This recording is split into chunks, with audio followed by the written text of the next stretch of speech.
Hello, we're going to be in Genesis 1:24 through 2:3, finishing the chapter 1 creation account.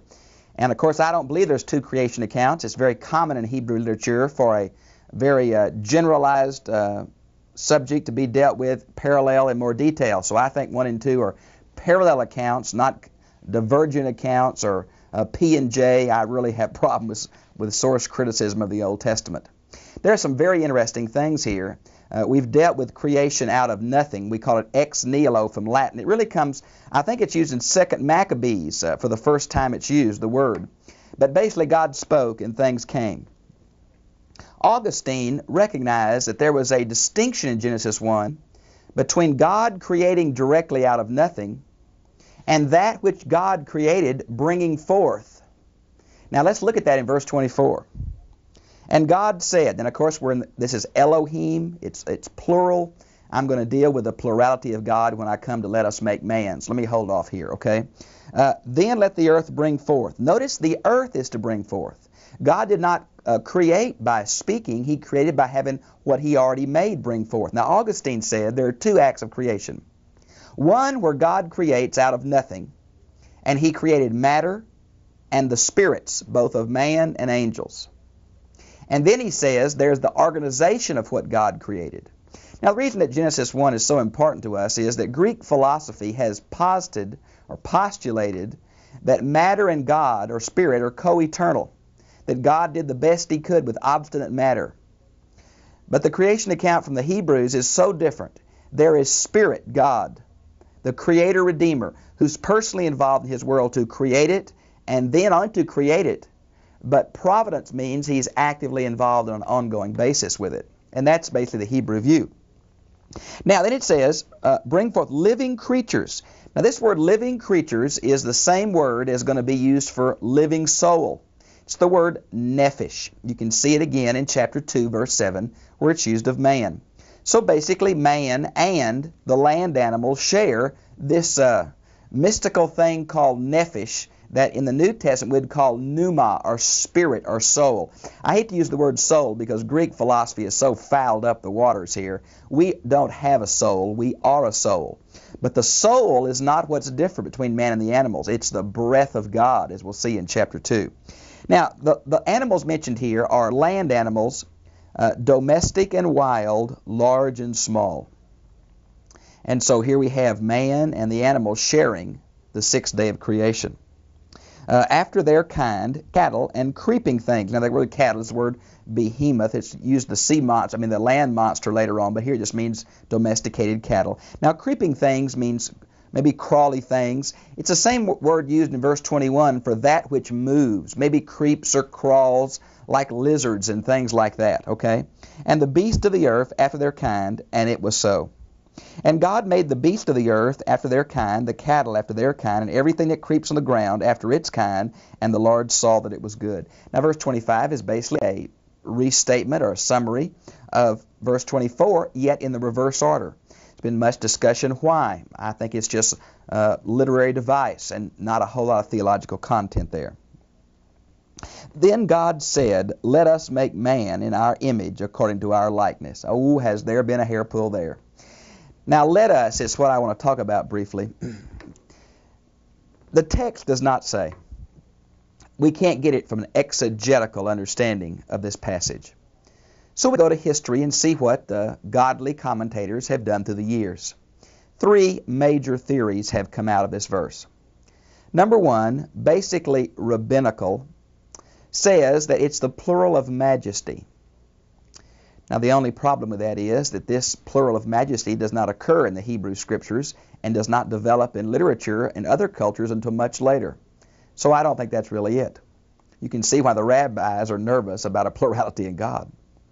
Number two has been that it is the heavenly council, and by that, the angels that surround Yahweh.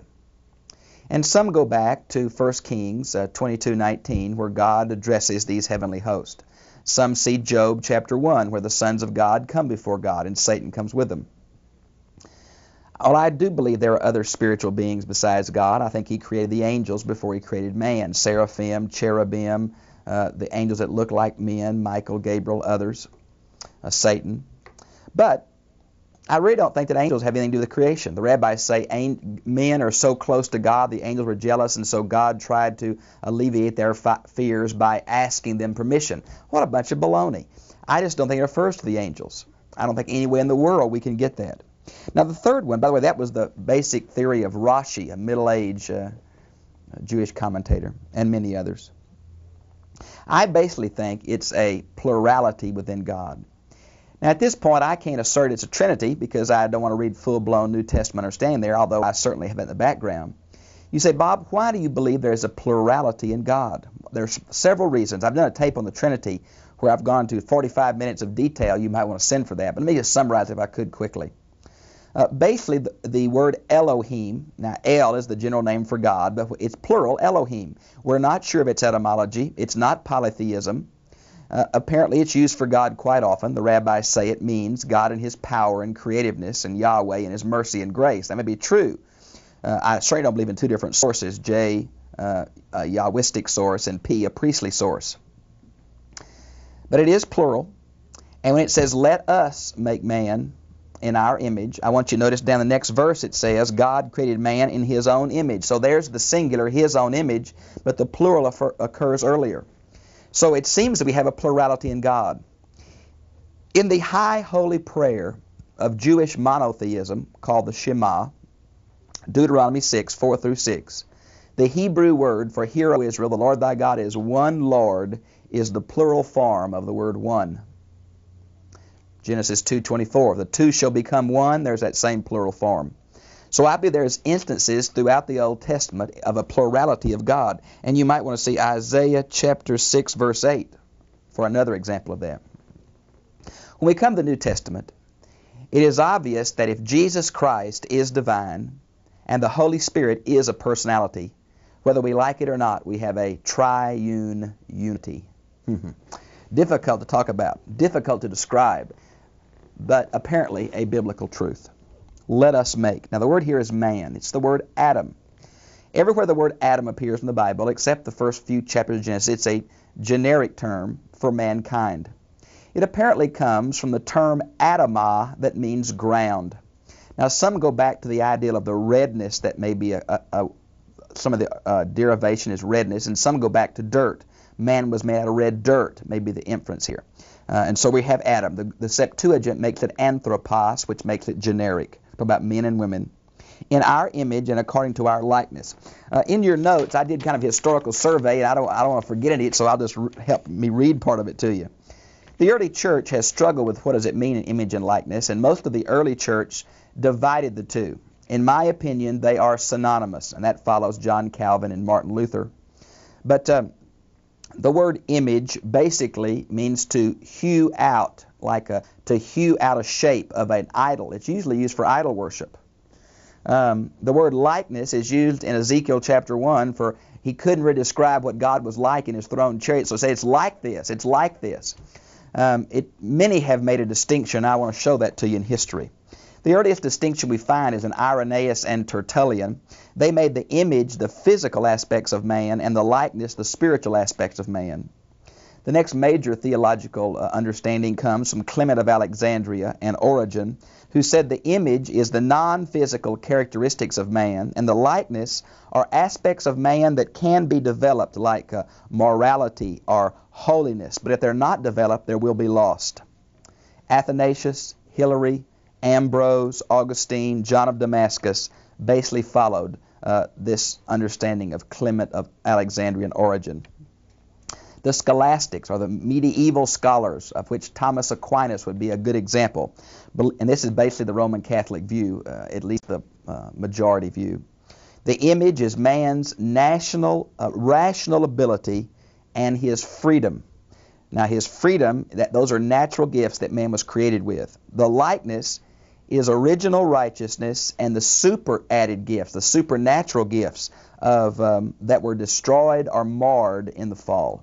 That's why Roman Catholicism, following Thomas Aquinas, believes you can think your way to God. Thomas Aquinas is very rationalistic, and I think our age is going that way. Our age will be looked on as an age of rationalism. Now, the Reformers basically all denied that these two words are different. Even though Calvin and Luther saw them a little differently in details, basically said they were the same. In our image and according to our likeness. There's a good place in the New Testament this same concept of image and likeness is used. Basically, we see that from after the fall that's used. The image and likeness is used in chapter 5, verse 1 and 3, chapter 9, verse 6. So although man fell and the image may have been marred, the image is still there. Look in the New Testament, if you will, in 1 Corinthians 11:7, Ephesians 4:24, Colossians 3:10, and James 3:9 for image and likeness. And let them rule over them. Now the word let them rule over, if you'll see down in verse 28, the very same word rule is used again, but is added to it the word subdue. Now rule and subdue is in a command mode in verse 28. Both etymologies mean to tread or to trample or to overcome. Some say it's used as an invading army trampling on one's land. And that's very true. They're very strong and aggressive terms. Unfortunately, man has interpreted these as humanity can do what it wants to with God's physical creation. But I think we're reaping the whirlwind from that. I think much of our diseases are coming from our pollution that we've done in greed. And so I think this does not mean that. Although there's some... it's hard to know exactly what these early accounts mean because the word image used for idols is used of man being created, and here the word trample and tread is used for man dominion. It is obvious when I look at this theologically that man is very much connected to the animals. Both the land animals and man are made on the same day. They both are said to have nephesh. They both are made from the ground. They both eat green plants. They both are told to be fruitful and multiply through sexual generation. So man has much in common with the animals. But man also has something in common with God. He's made in the image and likeness of God. He is given dominion over all creation.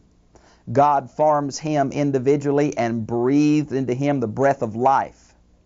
And so that there is a likeness between man and his world, and there is a unique difference between man and his world, and this emphasizes both of those aspects. So we have a biological orientation, and we have a spiritual orientation. This is probably where people begin to think of man as a trinity like God is, body, soul, and spirit. Watchman Nee develops that. Many others have pushed that in our day. I really don't think we are. I think we're a unity with different aspects, but I don't think you can divide man up. Because God's will seems to be that man is going to have a physical aspect throughout eternity. And God's concerned with all of us, not just some of us. Okay. Notice in verse 27 where it says, and God created them in his own image. In the image of God created he them. Male and female created he them. Now it's very interesting in verse 27 that the word bara is used 3 times. Now there are 3 words used in Genesis for God creating. But bara is the most significant. It's used in the preponderance of the times in Genesis 1. Basically, it is only used for God, and it means to come out of nothing almost. Now, not the philosophical deal of ex nihilo, but out of nothing God brought these things. The repeated use 3 times really emphasizes that this is an act of God.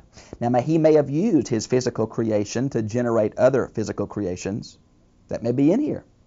But the real truth of Genesis 1 is God did it. I think I told you last lesson in 1 through 23. The real truth of Genesis 1 is not how, but who, moving rapidly toward the covenant people. Now, notice if you would, where it mentions male and female created he them. This shows me that both maleness and femaleness are in the image of God. It's not males in the image of God and then females in other image. They are both fully in the image of God. Verse 28, and God blessed them. Now the bless seems to be related to be fruitful and multiply. He has said that very same thing back of the animals in verse 22. Now you say, well, how does this relate to overpopulation? It doesn't relate at all. This is an ancient book. It's dealing with the first couple and filling the earth. A few animals and filling the earth. And so it doesn't speak to that. And we try to read our own culture's questions into an ancient book, we do terrible damage to it. Now it says, fill the earth, subdue it, and rule it. Here is man over the animals, over creation. Then God said, behold, I have given you every plant yielding seed that is on the surface of the earth, and every tree which had its fruit yielding seed. It is food for you. Now, if you'll turn back a little earlier in Genesis, back in the creation of the plant kingdom, you'll see there are three basic kinds of plants. There are the grasses of the field, there are the grains, and there are the fruits.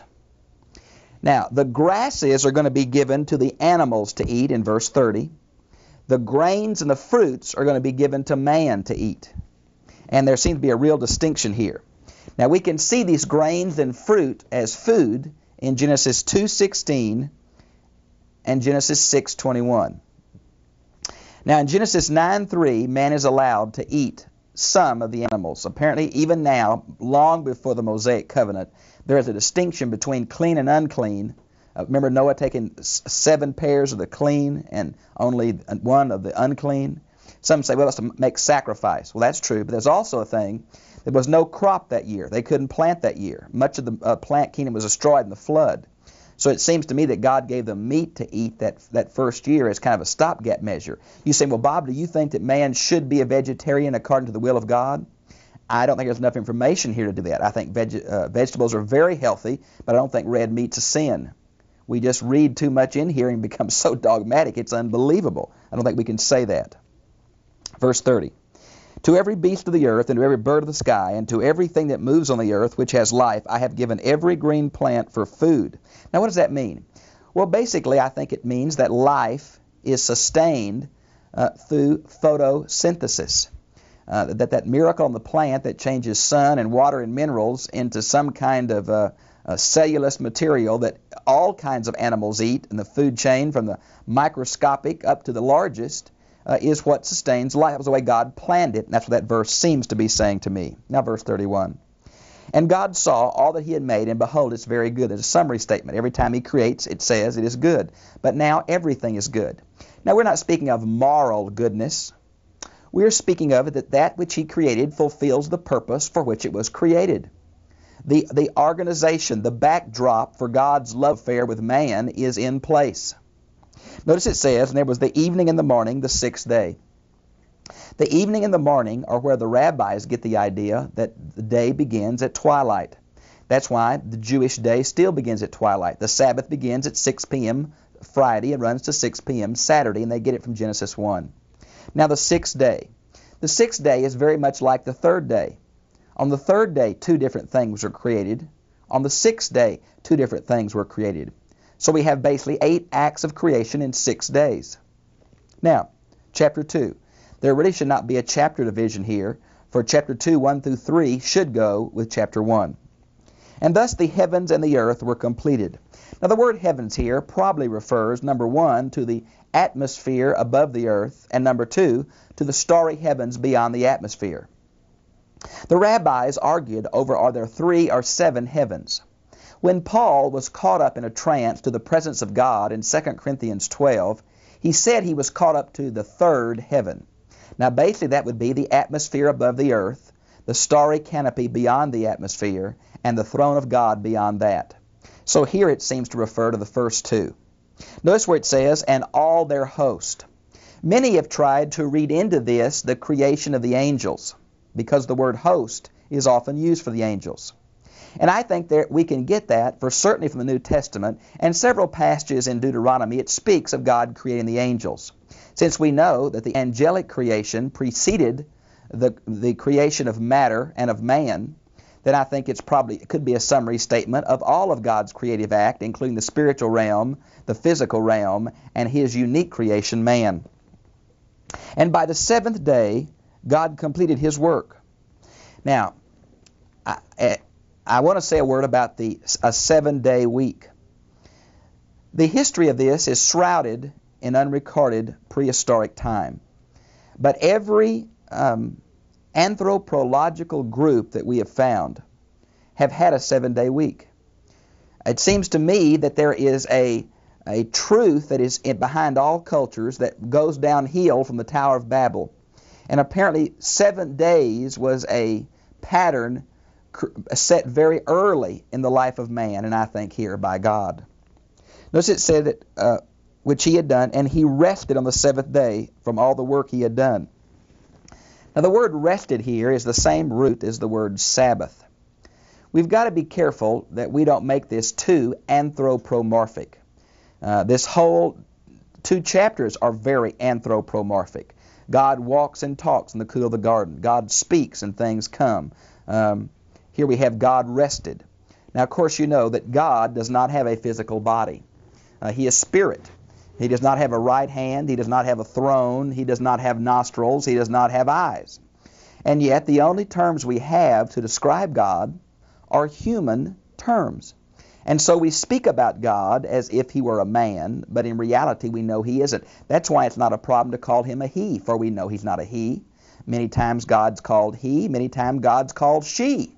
And so he takes the best of both and supersedes both. Now this idea of rested is very interesting. God, of course, did not need to rest. Why did he do it? Because the crown of his creation did. He made us thus. Apparently, even before the fall, man's physical body needed rest, even before sin entered the world. Now, this concept of rest becomes very important because God makes this a very special day. This concept of rest is picked up on in Psalms 95, 7 through 11, and is interpreted for us in the book of Hebrews, chapter 3, verse 7, through chapter 4, 11, where the word rest is interpreted in at least 3 or 4 different ways. First, the Bible speaks, not only in Genesis, but later on, of God's Sabbath rest. And the rabbis say this never ended. It says the evening and the morning were the 6th day, but it never says the morning came of the 7th day. And so the rabbis say the 7th day rest is still open, which basically is a metaphor to describe fellowship with God. Therefore, God's desire to be with man is always available if man will. Now in Hebrews, this is also used for the promised land because he swore he would not let them enter his rest. Unless we see that we're changing from the 7th day of creation to the Sabbath rest, we're going to badly misinterpret that psalm, which would imply that Moses and Aaron and all the faithful Levites and everybody who came out of Egypt is eternally spiritually lost from God. I don't believe that. They just did not make the promised land, which is called the rest. The other use is heaven, or to be with God. And that's also used in Hebrews chapter 4. So there's 3 different uses of rest that I think build on this account. Notice it says, he sanctified it. This is the word holied. I know that's not a verb, holied, but it's a good one. Basically, the word holy means to set apart for God's use. God not only knew that man needed to rest, he knew that man needed to worship. Now in Deuteronomy, in the 10 Commandments, the Sabbath is made not only for man, but for the animals, a sociological reason. In Exodus chapter 20, it's a theological reason of man worshiping. I think both are involved. Man needs physical rest, and man needs spiritual refreshment. Both are crucial for man being all that he can be. I think it's amazing to me here when it says, and God rested from all his work which God had created and made. I think one of the most significant things about the early part of Genesis is the dignity and honor that God gives to man. I know man has blown it, but you know what? Jesus really shows us the dignity and worth of man. That God could fully become a man is really amazing unless you see the dignity and worth of mankind. Now, I know there's evil and problems and self, and the fall has really messed things up. I think it marred the image. But the potential for who we were created to be, the potential for fellowship with God, the potential for leadership in God's created order, the potential for a meaningful, ongoing fellowship and relationship. The Bible even calls friends of God, sons of God, family of God. It's amazing. And Jesus fully and completely shows us what man could have been, what man ought to be, what man will be. The shocking truth of the Bible is that man is above the angels in his relationship to God. That's why the rabbis said the angels were jealous about God giving the law to Moses and about God creating man. We will judge the angels, the Bible says. Amazing. Now they seem so spiritual, so powerful, so above us. And yet, when we are what we were meant to be, they will be a lower order. Now, this can be taken to the extremes, and some of the heretical forms of this would be Mormonism, and I think they go far beyond. Islam has a very physical view of heaven, and in that, and I think that's much beyond what the Old Testament teaches. But boy, I rejoice in the dignity of man. You know, Psalms 8 sums up so beautifully what man could have been. Psalms 8 is used again in Hebrews chapter 2. I think the best commentary on the Old Testament is the book of Hebrews. I want to show you a couple of books that I've used in this study that will help you very much when you do Old Testament studies. One of them is Synonyms of the Old Testament by Grittlestone. It's a word study book, and it will really help you. It's paperback. I hope you'll index it in your study Bible, and I think you'll really appreciate this. Another book is A Theology of the Old Testament by A.B. Davidson, published by T&T Clark. This is a systematic theology of the Old Testament, and it'll link themes together. And boy, it's so helpful. Then one of my favorite systematic theology books by Burkhoff, put out by Erdman's, will link all the Bible together. It'll ask many questions. It'll show what some folks believe and give you reasons why they think it's true and why it's not true. It is one of those helpful books to pull together these theological things of any book that I use to study. Example, the image and likeness. We can't get that exegetically. This is very helpful of how it's developed in history. I've enjoyed being with you. I hope you rejoice in who God made you to be. Male and female created He them. Have a good day.